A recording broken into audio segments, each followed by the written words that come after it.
असद साहब, इसमें ये पहले भी हमारे ऑनरेबल कोलीग्स ने दोनों साइडों से ये बात की है गंदम के हवाले से।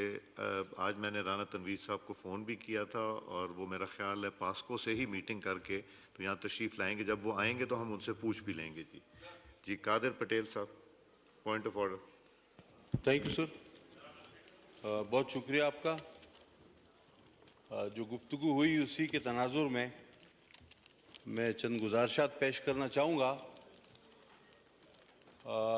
आपकी तवस्सुत से मैं पैगाम देना चाहूँगा अपने इंतहाई मोतबर साबिक स्पीकर साहब को, जिन्होंने चंद सवालात उठाए और बार बार ये जोर दिया कि किस कानून के तहत हमें फ़लाँ चीज़ की इजाज़त नहीं दी जा रही। तो मैं ये अर्ज़ करूँगा कि जनाब, ये वही कानून है जब हम आपके दफ्तर के बाहर सारी रात बैठे रहते थे बशमूल ख़वातीन के, और प्रोडक्शन आर्डर जारी नहीं होता था। आप पिछले दरवाजे से निकलकर चले जाते थे, हमें पता चलता था स्पीकर साहब चले गए। ये शायद उसी तरह का कोई कानून हो, या ये उसी तरह का शायद कोई कानून होगा कि हमारी अमेंडमेंट्स जमा होती थी, 40-40 दिन बिल एक दिन में पास हो जाते थे। अमेंडमेंट को पहली बार रोंदा गया, जमा शुदा अमेंडमेंट्स को। शायद ये उसी तरह का कोई कानून हो। या आप कहते हैं कि 85 की मजलिस शूरा से भी इस असेंबली को आप कमज़ोर समझते हैं। मैं समझता हूं पिछली असेंबली, जब आप सबको बखूबी पता है कि वो किस तरह उसके कोरम पूरे कराए जाते थे, मेंबरान लोकेशंस भेजते थे किसको कि जी हम पहुंच गए, हमारी जान छोड़ दो, हम पहुंच गए, हम बिल पास करने पहुंच गए, हमने कोरम पूरा कर दिया है। आज भी वो मेंबर यहाँ मौजूद हैं और बहुत सारे खुलकर बताएंगे कि किस तरह ये असेंबली 2018 से 23 तक चलती रही, बल्कि 22 तक ये किस तरह चलती रही। लेकिन मुझे इस पर कोई एतराज़ ना होता कि गिला किया जाता हुकूमत सिंध से। अब मुझे नहीं पता कि वो क्या मसला है, लेकिन आपने नाम लिया हमारे पार्टी चेयरमैन का, जिनका ना कोई इजाज़त देने से ताल्लुक, ना कोई जलसे के हवाले से उनका कोई एतराज़। वो एक पार्टी चेयरमैन है, गवर्नमेंट अलग चीज़ है, पार्टी चेयरमैन अलग चीज़ है। और जनाब, आपको कोई इजाज़त कैसे नहीं देगा? आप तो तैयारी कर रहे हैं कि जेल पर हमला करके अपने चेयरमैन को वहाँ से छुड़ाएंगे। तो आप तो बड़े जोरावर लोग हैं, आपको कौन रोक सकता है? बाकी आपने रिवायतन कराची वालों से एक, मेरे ख्याल में शायद नफरत का जो एक रिवायती इजहार है वो किया। देखें, हम भी आपके भाई हैं, आप लोग इलेक्शन जीते हैं, तो आप ये मत समझें कि सिर्फ इलेक्शन केपी में हो रहा था। इलेक्शन पूरे पाकिस्तान में हो रहा था। नताइज कुछ आपके हक में भी आए हैं, कुछ दूसरों के हक में भी आए हैं। 2018 में भी यही हुआ था। सर, मैं आपको आज अपनी मिसाल देता हूं। पूरे सिंध में 2018 में एक दिन में मेरी 3 बार रिकाउंटिंग कराई गई कि किसी तरह इसको हराया जाए। 3 days and 3 nights मैं हब से बेजा में था आरओ ऑफिस में 2018 में। लेकिन हमने एक सियासी वर्कर की तरह उसका मुकाबला किया और इस शाइस्तगी को, इस हाउस के तकद्दुस को हमने अपने इस हाउस की जमहूरियत की बका को कभी अपने हाथ, इस दामन को हमने अपने हाथ से निकलने नहीं दिया। लेकिन आज जो हम देख रहे हैं, जिस तरह एहतजाज होते हैं, होने भी चाहिए, हमने भी किए हैं। मैंने एक बार एक जसारत की थी, शायद कुछ यादें माजी भी आ जाए जो कि अज़ाब ही है। मैंने जसारत की थी, मैंने अप्रोच किया था। मैं हमेशा पूछकर अप्रोच करता हूं कि मैं I approach speaker, mister speaker, जो आपके साथ भी करता हूं। मैंने इन्हीं साहब को एक बार कहा था, मैंने कहा आपका नाम तारीख में लिखा जाएगा। आज जो आप कर रहे हैं, हाउस पर बिजनेस है, मेरे पास रिसीविंग है, आप उसको एकदम इग्नोर कर रहे हैं आप तारीख में लिखे जाएंगे कि इस तरह भी इस हाउस में हुआ है। ये मैंने अप्रोच करके कहा है। अब इसके लिए हलफ मैं भी उठाने को तैयार हूं, हलफ सामने वाला भी उठाए कि ये बात मैंने की थी या नहीं की थी, कि तारीख में ये बदतरीन मिसाल साबित होगी। लेकिन हम आज फिर ये चाहते हैं कि इस हाउस का तकद्दुस बहाल हो, हम और आप मिलके इस मुल्क की मुश्किलात में कमी करें, हम और आप मिलके इस मुश्किलात का सामना करें। तमाम इख्तिलाफात के बावजूद हर पार्टी ये कहती है कि फला जगह मैं जीता हुआ हूं, फला जगह मैं जीता हुआ हूं, फला जगह मैं जीता हुआ हूं।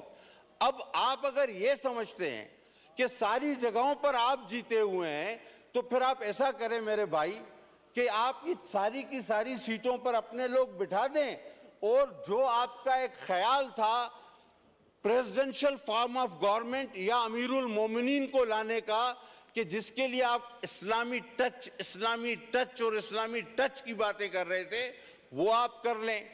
देखिए 4 साल में आपको इतना ज्यादा हमेशा एडवांटेज मिला, हमेशा मौका मिला, हमेशा आपके साथ ताउन हुआ, हर एजेंसी का, हर ताकतवर इदारे का आपको कोरम पूरे करके दिए, मैंने कहा ना। लेकिन उस 4 साल में आपने करोड़ों नौकरियां दे दी, लाखों घर बना दिए, हजारों डैम बना दिए। तो जनाब इस मुल्क के अवाम भी इतने कजजहन नहीं जितने आप समझते हैं। आप अपनी रिवायात को अगर थोड़ी देर के लिए याद करें, 5 मिनट के लिए, तो बखुदा आपको ये हाउस और आप स्पीकर साहब जिस तरह इस हाउस का तकद्दुस बरकरार रखने की कोशिश करते हैं, पूरा मौका देते हैं वहां पर। हालांकि मैं ये सोचता हूं कि इनके दरमियान तो कुरान अंदाजी होनी चाहिए, क्योंकि एक कहता है मैं लीडर ऑफ अपोजिशन हूं, मैं बात करूंगा, ठीक है भाई। एक साहब कहते हैं मैं पार्टी चेयरमैन हूं, मैं बात करूंगा, वो भी ठीक है। एक कहते हैं मैं साबिक स्पीकर हूं, मैं उस कैपेसिटी में बात करूंगा। अच्छा भाई, और पार्टी का जो नाम है, वो है सुन्नी इत्तेहाद कौंसिल। उस बेचारे को तो बात करने ही किसी ने नहीं दिया, उसके चेयरमैन को तो उनको तो कोई पूछता ही नहीं।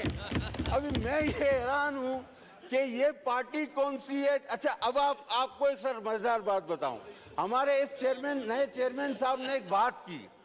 अब हमारे नए चेयरमैन साहब, मुझे बड़ा एहतराम है उनका, एक बात की, उन्होंने कहा कि सर मैंने इंटरप्ट नहीं किया, मुझे बात करने दिया सर, मुझे बात करने दिया। हमारे नए चेयरमैन साहब ने एक बड़ी जबरदस्त बात की अपनी एक तकरीर में, मुझे बड़ी पसंद आई। हमारे चेयरमैन साहब ने कहा, नए चेयरमैन साहब ने, दोनों चेयरमैन है, मतलब उनके चेयरमैन एक ही बात है, बड़े भाई हमारे, उन्होंने कहा कि मुझे पसंद थी जमात इस्लामी और एमक्यूएम, ओके, लेकिन इलेक्शन लड़ा इन्होंने पीपल्स पार्टी के टिकट पे चेयरमैन, और फिर गए ये पीटीआई में, चेयरमैन बने पीटीआई के और शामिल हो गए सुन्नी इत्तेहाद कौंसिल में। ये तो पूरा अलजबरा का सवाल है सर। अगर इसको छाप दिया जाए तो स्टूडेंट फेल हो जाएगा। आप ये मतलब कहां से ये बातें आ रही हैं? और सर आप सीनियर आदमी हैं, अभी आपसे थोड़ा सा हौसला, थोड़ा सा तसल्ली रखें। मैं कोई ऐसी बात नहीं कर रहा, मैं तो इस हाउस को थोड़ा सा पिछड़ा वक्त याद दिला रहा हूं। पटेल साहब, अगर याद है एड्रेस द चेयर और प्लीज वाइंड अप कीजिए। सर मैं तो इस उसूल का कायल हूं कि मैं एड्रेस ही चेयर को करता हूं, लेकिन अगर दोनों जानिब से इस पर अमल किया जाए तो ज्यादा बेहतर है। हकीकत बात यह है सर, हकीकत बात यह है कि इस वक्त जो हालात है ना, वो मैं आपको तुफैल न्याजी की जुबान में अगर बयान कर दूं, वो कहते हैं कुछ शौक दी यार फकीरी दा, कुछ शौक सी यार फकीरी दा, कुछ इश्क ने दर रोल दिता, कुछ दुश्मन का कुछ का कसर ना छोड़ी सी, कुछ जहर रकीबा गोल दिता, कुछ अभी करता हूं, वो कुछ जहर रकीबा रोल दिता, कुछ सड़ गई किस्मत बदकिस्मत दी, कुछ यार जुदाई विच रोल दिता, कुछ होंज भी गलियां औखियां सन, कुछ गल विच गमादा तोक भी सी, कुछ शहर के लोग भी जालिम सन, कुछ सानू मरण का शौक भी सी। ये हालत है इनकी इस वक्त। जी शुक्रिया। मेरे लिए असद कैसर साहब काबिल एहतराम हैं, फॉर्मर स्पीकर हैं, और उमर अयूब साहब लीडर ऑफ द ऑपोजिशन, आप सब काबिल एहतराम हैं मेरे लिए। मौलाना फजलुर रहमान साहब ji, point of personal explanation, point of personal. On 1 minute अपना मैं सिर्फ इतना कहना, अफरीदी साहब आपका तो नाम ही नहीं उन्होंने लिस्ट में दिया मुझे। ये जान के आपसे साजिश करते हैं। नहीं, ये देखें मुझे लिस्ट दी, आमिर डोगर साहब किधर हैं? जैन, ये प्लीज लें। ये जान के आपका नाम नहीं लिखते। मेरे पास ये कागज है, ये देखें आपकी पार्टी ने क्या लिख के दिया। जैन साहब लिख के दे अपडेट कर जी। असद कैसर साहब, ये मुआज़्ज़ज़ मेंबर ने जो बात की है, इसने बिल्कुल गलत तौर पर आज जो है ना आपके सामने बात रखी है। ये सेक्रेटरीट इस बात की सारा रिकॉर्ड आपके पास मौजूद है। मैं सिर्फ चैलेंज कर, प्लीज अमित खान साहब प्लीज। वो ऊपर मैंने लिखा है, मैं सिर्फ ये अभी लिखा है इसलिए कि आप लोगों ने नाम नहीं लिखा था। ये किस जगह पे रखना है, किस तो जो सीरियल चाहिए नंबर पे? स्पीकर साहब की ऊपर दे दो, ऊपर दे दो। ओके जी जी, नहीं चेयरमैन साहब नहीं, इनका अफरीदी साहब का।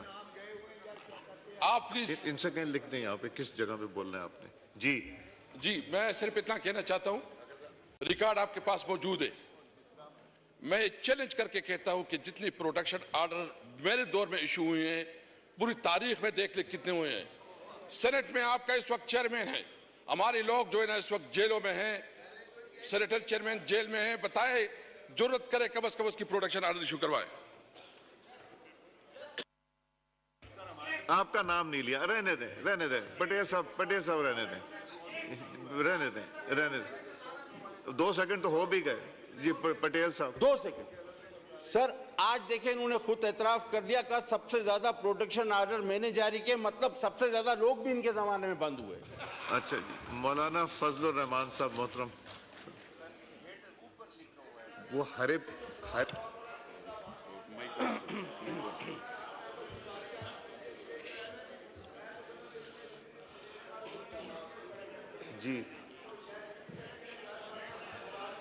जी please kindly house in order रखें जी। मौलाना साहब